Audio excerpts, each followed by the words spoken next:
샬롬! 바울교회 교회학교 친구들 안녕하세요. 저는 어하나를 담당하고 있는 강동민 전도사입니다. 오늘은 여러분들과 함께 복음에 대해서 나누고자 합니다.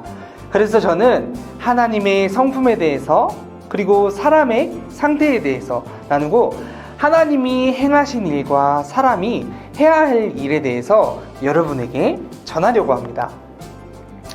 여러분은 십자가와 수레바퀴가 보일 것입니다. 이제부터 우리는 집중해서 수레바퀴를 보아야 합니다. 이 수레바퀴의 핵심이 되는 중심은 바로 복음입니다.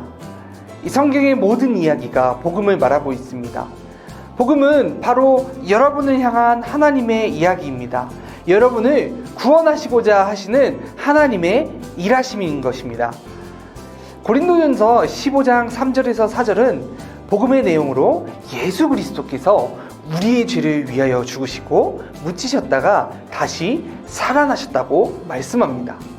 우리 함께 화면에 보이는 말씀을 함께 읽어볼까요? 시작! 내가 받은 것을 먼저 너희에게 전하였노니 이는 성경대로 그리스도께서 우리 죄를 위하여 죽으시고 장사 지낸 바 되셨다가 성경대로 사흘 만에 다시 살아나사. 고린도전서 15장 3절에서 4절 말씀. 아멘. 다음으로 하나님의 성품에 대해서 나누겠습니다. 그렇다면 하나님의 성품은 어떠하실까요? 이 수레바퀴의 윗부분은 하나님의 성품에 대해서 말하고 있습니다. 우리가 너무나도 잘 아는 말씀이지요. 요한복음 3장 16절은 하나님께서 우리를 너무나 사랑하셔서 그리고 우리를 아끼셔서 자신의 아들을 보내셨다고 말씀합니다. 우리가 함께 읽어볼까요? 시작! 하나님이 세상을 이처럼 사랑하사 독생자를 주셨으니 이는 그를 믿는 자마다 멸망하지 않고 영생을 얻게 하려 하심이라. 요한복음 3장 16절 말씀. 아멘. 우리 한 구절 더 보기 원합니다. 요한계시록 4장 8절 후반절에는 하나님은 죄가 없으신 거룩하신 분임을 말하고 있습니다. 우리가 함께 읽어볼까요? 시작! 거룩하다 거룩하다 거룩하다 주 하나님 곧 전능하신 이여 전에도 계셨고 이제도 계시고 장차 오실 이시라 하고 요한계시록 4장 8절 말씀. 아멘. 즉 우리를 사랑하시고 거룩하신 하나님께서 계시다라는 사실입니다. 그렇다면 하나님께서 그렇게 사랑이시고 거룩하시다면 우리 인간의 상태는 어떠할까요? 아래 부분에는 인간의 상태를 성경은 말하고 있습니다. 바로 죄인이라고요. 하나님의 성품에 반해 인간의 성품은 로마서 3장 23절은 모든 사람이 죄인이며 로마서 6장 23절에는 죄에 대한 판결은 바로 죽음뿐이라고 말씀합니다. 하나님은 사랑이시고 죄가 없으신 거룩하신 분이시지만 인간은 죄 때문에 죽을 수밖에 없는 존재라는 것입니다. 이 두 성품은 절대 함께 공존할 수가 없는 사실을 우리는 기억해야 됩니다. 로마서 3장 23절을 함께 읽어볼까요? 시작! 모든 사람이 죄를 범하였음에 하나님의 영광에 이르지 못하더니. 우리 로마서 6장 23절도 함께 읽어보겠습니다. 시작! 죄의 삭은 사망이요 하나님의 은사는 그리스도 예수 우리 주 안에 있는 영생이니라. 아멘.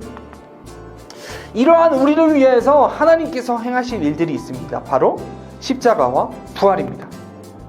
하나님은 죄로 인해 죽을 수밖에 없는 인간을 위해 저와 여러분을 위해서 하나님이 하신 일들을 로마서 5장 8절과 로마서 4장 25절 말씀 말하고 있습니다. 하나님은 자신의 아들을 십자가에 못 박혀 죽게 하셨으며 우리의 죄값을 대신 치르게 하셨습니다. 그리고 예수 그리스도를 죽은 자 가운데서 다시 살리셨습니다. 함께 우리가 말씀을 읽어볼까요? 시작! 우리가 아직 죄인 되었을 때 그리스도께서 우리를 위하여 죽으심으로 하나님께서 우리에 대한 자기의 사랑을 확증하셨느니라. 로마서 5장 8절 말씀. 아멘. 죄인인 우리를 위해 하나님은 하나뿐인 독생자 예수 그리스도를 내어주심으로 우리를 향한 사랑을 증명하셨다라는 것입니다. 우리 함께 한 구절 더 볼까요? 시작! 예수는 우리가 범죄한 것 때문에 내줌이 되고 또한 우리를 의롭다 하시기 위하여 살아나셨느니라. 로마서 4장 25절 말씀. 아멘. 우리의 죄악으로 인해 생명을 내어주시고 우리를 의롭다 해주시기 위해서 부활하셨다라는 것입니다. 할렐루야! 이렇게까지 우리를 사랑하신 하나님 앞에서 우리가 할 수 있는 것은 무엇일까요? 바로 믿음입니다. 복음 앞에서 우리가 해야 할 일은 바로 믿는 것입니다. 하나님은 하나님과 인간 사이에 벌어진 이 틈을 해결하기 위하여서 행동하셨습니다. 바로 십자가와 부활입니다. 우리도 행동하기를 하나님께서는 원하십니다. 그림을 보면 다이빙은 무섭지만 아버지를 믿는다면, 아버지가 받아주실 것을 믿는다면 행동할 수 있을 것입니다. 믿음으로 행동할 수 있다라는 것입니다. 복음의 수리바퀴의 마지막 부분인 사도행전 16장 31절에는 하나님이 원하시는 우리의 행동이 있습니다. 우리가 함께 읽어볼까요? 시작! 이르되 주 예수를 믿으라. 그리하면 너와 내 집이 구원을 받으리라 하고. 사도행전 16장 31절 말씀. 아멘. 우리가 주 예수 그리스도를 믿기만 하면 구원받는다는 사실입니다. 얼마나 기쁜 소식인가요? 저는 여러분들과 수레바퀴를 보면서 복음에 대해서 나누었습니다. 복음을 듣고 하나님이 어떠하신 분이신지를 깨닫고 우리는 죄인임을 고백하며 십자가와 부활을 믿고 새롭게 되길 축복합니다. 안녕!